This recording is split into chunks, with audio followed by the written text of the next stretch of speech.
શું તમે ક્યારેય આ રીતે મગનું શાક બનાવ્યું છે? એટલું સ્વાદિષ્ટ બને છે ને કે અમારા ગુજરાતીઓના ઘરે તો દર બુધવારે આ રીતે મગનું શાક બનતું હોય છે. તો હવે સૌથી પહેલાં એક વાટકી ભરી અને નાની સાઇઝના દેશી મગ લઈશું. હવે આ મગને આપણે 2 વાર હૂંફાળા ગરમ પાણીથી સારી રીતે ધોઈને ચોખ્ખા કરી લઈશું. અને આ રીતે મગ એકદમ સરસ ચોખ્ખા થઈ જાય ને પછી આપણે આ મગને હૂંફાળા ગરમ પાણીથી 2 કલાક માટે પલાળી દઈશું. અને હવે 2 કલાક પછી તમે જોઈ શકો છો મગ એકદમ સરસ પલળી ગયા છે. તો આ પાણીને આપણે કાઢી લઈશું. અને હવે મગનું સ્વાદિષ્ટ શાક બનાવવા માટે પ્રેશર કુકરમાં 3 મોટી ચમચી ભરી અને તેલ ઉમેરીશું. તેલ ગરમ થાય ને એટલે અડધી ચમચી જેટલી રાઈ ઉમેરીશું. રાઈ તતડે એટલે અડધી ચમચી જીરું અને થોડા એવા મેથી દાણા ઉમેરીશું. હવે 4 નંગ લવિંગ અને 4 નંગ મરી ઉમેરીશું. હવે 1 નાનો ટુકડો તજ અને 1 સૂકું લાલ મરચું સાથે થોડા મીઠા લીમડાના પાન ઉમેરીશું. અને 1 ઝીણું સમારેલું લીલું મરચું ઉમેરીશું. સાથે 1 નાની ચમચી જેટલી હિંગ અને અડધી ચમચી જેટલો હળદર પાવડર.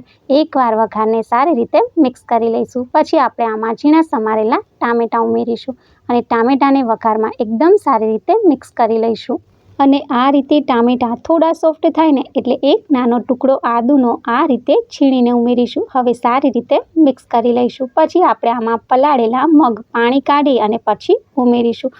મગને પણ વઘારમાં એકદમ સારી રીતે મિક્સ કરી લઈશું. હવે આપણે આમાં મસાલા કરી લઈએ. તો 1 ચમચી જેટલું કાશ્મીરી લાલ મરચું સાથે અડધી ચમચી જેટલું તીખું લાલ મરચું ઉમેરીશું. અને 1 ચમચી જેટલું ધાણા જીરું પાવડર સાથે અડધી ચમચી જેટલું મીઠું અને 1 ચમચી જેટલી ખાંડ ઉમેરીશું. હવે બધા મસાલાને મગમાં એકવાર સારી રીતે મિક્સ કરી લઈશું. અને પછી શાકને એકદમ સ્વાદિષ્ટ બનાવવા માટે 1 ચમચી જેટલું સૂકા કોપરાનું છીણ ઉમેરીશું. તો હા ફ્રેન્ડ્સ, થોડું તમે સૂકા કોપરાનું છીણ ઉમેરશો ને એટલે શાકનો સ્વાદ ડબલ થઈ જશે.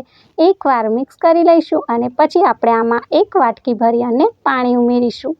અને જો તમારે થોડા રસાવાળા મગ જોઈતા હોય તો અડધી વાટકી જેટલું પાણી વધારે ઉમેરવાનું. હવે કુકરનું ઢાંકણ બંધ કરી અને મીડિયમ ફ્લેમ પર 1 વિસલ કરી લઈશું. અને હવે 1 વિસલ પછી ઢાંકણ ખોલીને જોઈએ ને તો મગનું એકદમ સરસ શાક બની અને તૈયાર છે. અડધા લીંબુનો રસ ઉમેરી દઈશું. એકવાર લીંબુના રસને સારી રીતે મિક્સ કરી લઈશું. પછી થોડા ઝીણા સમારેલા ધાણા ઉમેરીશું. તો હવે આ મગનું એકદમ સ્વાદિષ્ટ શાક બની અને તૈયાર છે. જો તમે ક્યારેય આ રીતે મગનું શાક ના બનાવ્યું હોય તો એકવાર જરૂરથી બનાવજો. બધાને બહુ જ ભાવશે. અને રેસીપી ગમે તો વિડીયોને લાઇક, શેર અને સબસ્ક્રાઈબ જરૂરથી કરજો.